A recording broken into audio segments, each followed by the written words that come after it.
মধ্যপ্রাচ্য সংকট শুরু হওয়ার পরে শুধুমাত্র জ্বালানির জন্য কোনো ফ্যাক্টরি আমাদের বন্ধ হয়ে গেছে আমাদের মেম্বারদের মধ্যে এখন পর্যন্ত নাই। তবে এর যে কনসিকোয়েন্স সেটা পড়া শুরু করেছে এবং এটার সুদূর প্রসারী যে প্রতিক্রিয়া হবে সেটা আরও 1 মাস পরে 2 মাস পরে আমরা বুঝতে পারবো। আর শ্রমিকদের যে কথা বললেন, আমরা যে শ্রম আইন দ্বারা পরিচালিত হই, যে কোনো কারণে যদি ফ্যাক্টরি বন্ধ হয় তাহলে শ্রমিকদের যে আইনসম্মত পাওনা এটা মালিক পরিশোধ করতে বাধ্য থাকে। পদ্মা সেতু, মেট্রো রেল এবং এলিভেটেড এক্সপ্রেসওয়ে নির্মাণের গর্বিত অংশীদার বসুন্ধরা সিমেন্ট। মালিক পরিশোধ করতে বাধ্য থাকে।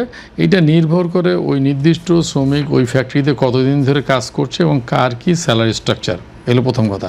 দ্বিতীয় কথা হচ্ছে যদি কোনো প্রতিষ্ঠানের এই শ্রমিকের ফ্যাক্টরি বন্ধ হয়ে গেলে তার কম্পেনসেশন দেওয়ার ক্ষমতা না থাকে, সেক্ষেত্রে উনি যদি নিজেকে দেউলিয়া ঘোষণা করেন সেক্ষেত্রে আমাদের আমরা যে এই শ্রমিকদের জন্য একটা সেন্ট্রাল ফান্ড আছে, সেই সেন্ট্রাল ফান্ডটা আমরা তৈরি করি, যেটা সরকারের শ্রম মন্ত্রণালয় এটা মেনটেন করেন।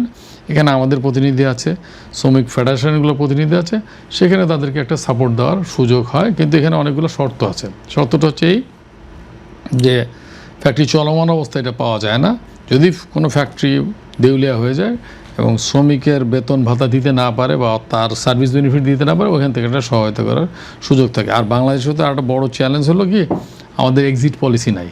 যে কোনো কারণে কোনো ফ্যাক্টরি যদি মনে করে আমি এখন এক্সিট নিতে চাই, তাহলে এমন কোনো পলিসি নাই উনি এক্সিট নিতে পারেন। সেটা নিয়ে আমরা কাজ করছি অনেক দিন ধরেই, বাট এটা খুব সহজ বিষয় না।